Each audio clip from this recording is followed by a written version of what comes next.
अस्सलाम वालेकुम students, how are you? Ninth class physics के पी के चैप्टर 5 का एक आर्टिकल है, variation of g with altitude. Students, अब सबसे पहले हम ग्रेविटेशनल एक्सेलरेशन को अंडरस्टैंड करते हैं कि ग्रेविटेशनल एक्सेलरेशन क्या होता है। यानी कि the acceleration produced by the force of gravity. अब ग्रेविटी क्या होती है? यानी कि अर्थ किसी भी बॉडी को जब अपनी तरफ पुल करती है तो वो जो फॉल करता है on the surface of the ground या on the surface of the earth, उस वक्त जो एक्सेलरेशन होता है उसको एक्सेलरेशन ड्यू टू ग्रेविटी कहते हैं या ग्रेविटेशनल एक्सेलरेशन कहते हैं, और स्मॉल जी से इसकी रिप्रेजेंटेशन होती है। और इसकी वैल्यू जो होती है वो क्या होती है? फिक्स्ड होती है, 9.8 मीटर पर सेकेंड स्क्वायर। अब हमने ये मैथमेटिकली हमने ये प्रूव करना है कि स्टूडेंट्स कि जब हम अर्थ की सरफेस से अबव हाइट पे जाते हैं तो हम ये कहेंगे कि जो जी होती है यानी कि ग्रेविटेशनल एक्सेलरेशन जो होता है वो क्या करता है? वेरी करता है, उसकी वैल्यू में चेंज आती है। बात समझ आई या नहीं आई? अब हम ये कहते हैं कि लेट्स सपोज कि हमारे पास एक बॉडी है, वो on the surface of the अर्थ जिसका मास m है वो रखा हुआ है, और अर्थ जो है उसको अपनी तरफ अट्रैक्ट करती है according to the Newton's law of universal gravitation के मुताबिक। कितनी फोर्स अप्लाई करेगी earth? F is equal to capital G MEM over RE का स्क्वायर।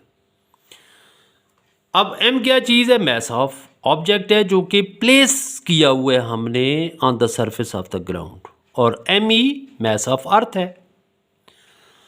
अब हम क्या करते हैं कि देखें कि अर्थ जो है उस बॉडी को यानी कि जिसका मैस m है जो कि on the surface of the earth place किया हुआ है, उसको कितनी फोर्स लगाएगी उसको पुल करने के लिए अर्थ? जितना उसका वेट होगा। तो F is equal to W is equal to mg। अब क्या करें? इक्वेशन 1 और इक्वेशन 2 को कंपेयर कर लें। तो mg is equal to capital G MEM over RE का स्क्वायर। स्मॉल m से कैंसिल, तो हमारे पास क्या आता है कि small g is equal to capital G ME over RE का स्क्वायर। इसको आप इक्वेशन 3 का नाम दें। अब क्या करते हैं? अब डियर स्टूडेंट्स हम ये करते हैं कि बॉडी को हम क्या करते हैं? अपलिफ्ट करते हैं। अब यहाँ पे पहले था बॉडी, इसको हमने एट हाइट h पे हमने प्लेस कर दिया है, हाइट h पे इसको रख दिया है। अब इस मैस m का from the centre of earth जो टोटल डिस्टेंस हमारे पास आ जाएगा वो कितना आएगा? RE प्लस h, ये टोटल डिस्टेंस आ जाएगा। अब ये देखें total distance RE plus h। अब यहाँ पे इक्वेशन 3 की तरफ आए तो g की वैल्यू कहाँ पे? एट हाइट h पे क्या आ जाएगी? Capital G ME। अब टोटल डिस्टेंस RE की जगह पे क्या आ जाएगा? टोटल डिस्टेंस आ जाएगा RE प्लस h का होल स्क्वायर। अब आपने क्या करना है? फोकस करना है इक्वेशन 3 और इक्वेशन 4 पे। अब स्टूडेंट्स इधर हमारे पास क्या इक्वेशन 3 में डिनोमिनेटर RE का स्क्वायर है और इधर RE प्लस h का स्क्वायर है, यानी कि आपने रेडियस में हाइट h को आपने ऐड किया। तो गोया आपके पास ये जो इक्वेशन 4 में डिनोमिनेटर है इसकी वैल्यू ग्रेटर है इक्वेशन 3 के डिनोमिनेटर से। तो मैथमेटिक्स के अंदर एक रूल है कि अगर आप किसी भी फ्रैक्शन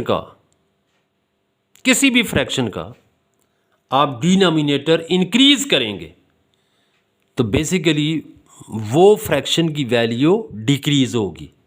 यानी कि डिनोमिनेटर को इंक्रीज करेंगे तो फ्रैक्शन डिक्रीज होगी।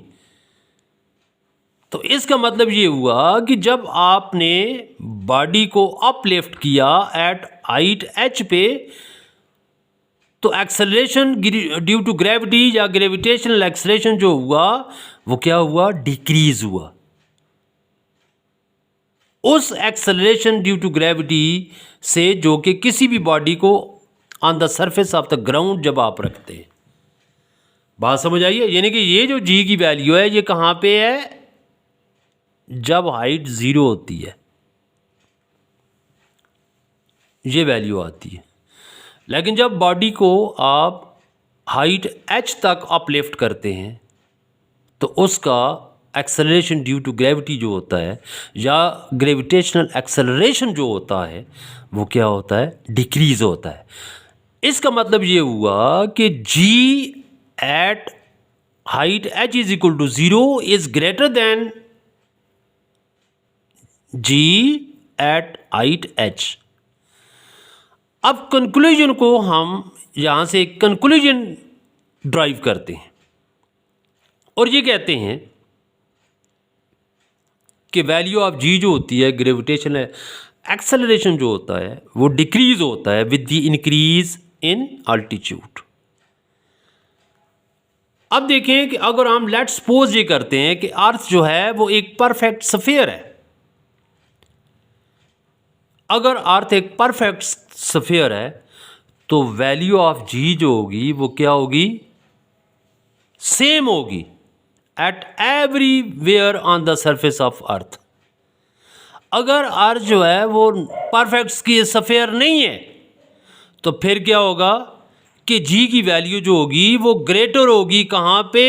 अब देखें कि ये हमारे पास इक्वेटर है और ये हमारे पास क्या है, वर्टिकल लाइन क्या शो कर रही है कि ये आपके पास ये पोल्स हैं, यानी कि ये एक पोल है और एक ये पोल है। अब अगर आप इक्वेटर का एंड यहाँ पे देखें तो ये ज़मीन का सेंटर है। अब सेंटर से जो डिस्टेंस यहाँ पे इक्वेटर के एंड पे यहाँ पे बन रहा है वो ग्रेटर है कैसे, ज़मीन के सेंटर से पोल तक ये डिस्टेंस। तो इसका मतलब ये है कि जी की वैल्यू जो होगी वो पोल्स के ऊपर यानी कि इधर और इधर यहाँ पे ग्रेटर होगी as compared to the equator के एंड्स पे जो वैल्यू है। यानी कि इधर इक्वेटर का एंड है और इधर इक्वेटर का एंड है तो यहाँ पे वैल्यू जो होगी ये क्या होगी, डिक्रीज़ होगी। बात समझ आई है, ये नहीं आई है। तो ये हमने आज ये अंडरस्टैंड किया कि जब हम किसी भी बॉडी को अपलिफ्ट करते हैं जितनी भी हाइट पे, यानी कि from the surface of the ground से डिफरेंट हाइट्स की तरफ हम जाते हैं, हाइट जो होती है वो वैरी करती है, ऊपर डिफरेंट अल्टीट्यूड्स की तरफ जाते हैं तो जी की वैल्यू जो होती है वो क्या होती है, डिक्रीज़ होती है। ठीक है, थैंक यू।